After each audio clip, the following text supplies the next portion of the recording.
بسم اللہ الرحمن الرحیم۔ السلام علیکم ورحمۃ اللہ وبرکاتہ۔ دعا گو ہوں کہ اللہ پاک تمام امت مسلمہ کو اپنی حفظ و امان میں رکھے اور تمام کے لیے آسانیاں پیدا فرمائے، آمین ثم آمین۔ سیرت النبی صلی اللہ علیہ وآلہ وسلم کے سلسلہ کے 43ویں حصے بعنوان حضرت طفیل بن عمرو دوسی رضی اللہ عنہ کا قبول اسلام کے ساتھ آپ کی خدمت میں حاضر ہیں۔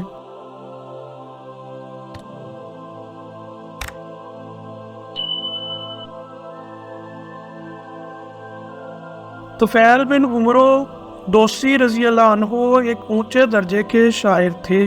ایک مرتبہ مکہ آئے، ان کی آمد کی خبر سن کر قریش ان کے گرد جمع ہو گئے۔ انہوں نے طفیل بن عمرو دوسی رضی اللہ عنہ سے کہا، آپ ہمارے درمیان ایسے وقت میں آئے ہیں جبکہ ہمارے درمیان اس شخص نے اپنا معاملہ بہت پیچیدہ بنا دیا ہے، اس نے ہمارا شیرازہ بکھیر کر رکھ دیا ہے، ہم میں پھوٹ ڈال دی ہے، اس کی باتوں میں جادو جیسا اثر ہے، اس نے دو سگے بھائیوں میں پھوٹ ڈال دی ہے۔ اب ہمیں آپ کی اور آپ کی قوم کی طرف سے بھی پریشانی لاحق ہو گئی ہے، اس لیے اب آپ نہ تو اس سے کوئی بات کریں اور نہ اس کی کوئی بات سنیں۔ انہوں نے ان پر اتنا دباؤ ڈالا کہ وہ یہ کہنے پر مجبور ہو گئے، نہ میں محمد کی کوئی بات سنوں گا اور نہ ان سے کوئی بات کروں گا۔ دوسرے دن طفیل بن عمرو دوسی رضی اللہ عنہ کعبہ کا طواف کرنے کے لیے گئے تو انہوں نے اپنے کانوں میں کپڑا ٹھونس لیا کہ کہیں ان کی کوئی بات ان کے کانوں میں نہ پہنچ جائے۔ آپ صلی اللہ علیہ وآلہ وسلم اس وقت کعبہ میں نماز پڑھ رہے تھے کہ آپ صلی اللہ علیہ وآلہ وسلم کے قریب ہی کھڑے ہو گئے۔ اللہ کو یہ منظور تھا کہ آپ صلی اللہ علیہ وآلہ وسلم کا کچھ کلام ان کے کانوں میں پڑ جائے، چنانچہ انہوں نے ایک نہایت پاکیزہ اور خوبصورت کلام سنا۔ وہ اپنے دل میں کہنے لگے، میں اچھے اور برے میں تمیز کر سکتا ہوں، اس لیے انصاف کی بات سن لینے میں حرج ہی کیا ہے؟ اگر یہ اچھی بات کہتی ہے تو میں قبول کر لوں گا اور بری بات ہوئی تو چھوڑ دوں گا۔ کچھ دیر بعد آپ صلی اللہ علیہ وآلہ وسلم نماز سے فارغ ہو کر اپنے گھر کی طرف چلے تو انہوں نے کہا، اے محمد، آپ کی قوم نے مجھ سے ایسا ایسا کہا ہے، اسی لیے میں آپ کی باتوں سے بچنے کے لیے کانوں میں کپڑا ٹھونس لیا تھا، مگر آپ اپنی بات میرے سامنے پیش کریں۔ جو سن کر آپ صلی اللہ علیہ وآلہ وسلم نے ان پر اسلام پیش کیا اور ان کے سامنے قرآن کریم کی تلاوت فرمائی۔ قرآن سن کر طفیل بن عمرو دوسی رضی اللہ عنہ بول اٹھے، اللہ کی قسم، میں نے اس سے اچھا کلام کبھی نہیں سنا۔ اس کے بعد انہوں نے کلمہ پڑھا اور مسلمان ہو گئے۔ پھر انہوں نے عرض کیا، اے اللہ کے نبی صلی اللہ علیہ وآلہ وسلم، میں اپنی قوم میں اونچی حیثیت کا مالک ہوں، وہ سب میری بات سنتے ہیں، مانتے ہیں، میں واپس جا کر اپنی قوم کو اسلام کی دعوت دوں گا، اس لیے آپ صلی اللہ علیہ وآلہ وسلم میرے لیے دعا فرمائیں۔ اس پر آپ صلی اللہ علیہ وآلہ وسلم نے ان کے لیے دعا فرمائی، پھر وہ واپس روانہ ہو گئے۔ اپنی بستی کے قریب پہنچے تو وہاں انہیں پانی کے پاس قافلے کھڑے نظر آئے۔ خیر اس وقت ان کی دونوں آنکھوں کے درمیان چراغ کی مانند ایک نور پیدا ہو گیا، اور ایسا آپ صلی اللہ علیہ وآلہ وسلم کی دعا کی وجہ سے ہوا تھا۔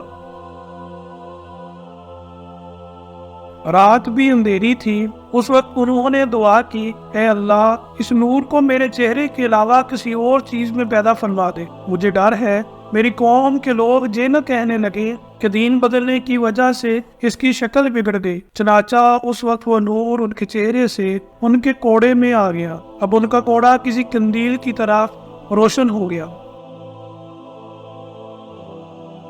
اسی بنیاد پر حضرت طفیل بن عمر دوسی رضی اللہ عنہ کو ذی نور کہا جانے لگا، یعنی نور والے۔ گھر پہنچے تو ان کے والد ان کے پاس آئے، انہوں نے ان سے کہا آپ میرے پاس نہ آئیں، اب میرا آپ سے کوئی تعلق نہیں اور نہ آپ کا مجھ سے کوئی تعلق رہ گیا ہے۔ یہ سن کر ان کے والد نے پوچھا کیوں بیٹے یہ کیا بات ہوئی؟ انہوں نے جواب دیا میں مسلمان ہو گیا ہوں، میں نے محمد صلی اللہ علیہ وآلہ وسلم کا دین قبول کر لیا ہے۔ یہ سنتے ہی ان کے والد بول اٹھے بیٹے جو تمہارا دین ہے وہی میرا دین ہے۔ تب طفیل بن عمر دوسی رضی اللہ عنہ نے انہیں غسل کرنے اور پاک کپڑے پہننے کے لیے کہا۔ جب وہ ایسا کر چکے تو ان پر اسلام پیش کیا۔ وہ اسی وقت کلمہ پڑھ کر مسلمان ہو گئے۔ پھر ان کی بیوی ان کے پاس آئی، انہوں نے بھی اسلام قبول کر لیا۔ اب انہوں نے اپنی قوم کے لوگوں پر اسلام پیش کیا، وہ لوگ بگڑ گئے۔ ان کا یہ حال دیکھ کر حضرت طفیل بن عمر رضی اللہ عنہ پھر حضور اکرم صلی اللہ علیہ وآلہ وسلم کے پاس گئے اور آپ صلی اللہ علیہ وآلہ وسلم سے عرض کیا اے اللہ کے رسول، قوم دوست مجھ پر غالب آ گئی، اس لیے آپ صلی اللہ علیہ وآلہ وسلم ان کے لیے دعا فرمائیں۔ آپ صلی اللہ علیہ وآلہ وسلم نے دعا فرمائی اے اللہ قوم دوست کو ہدایت عطا فرما، انہیں دین کی طرف لے آ۔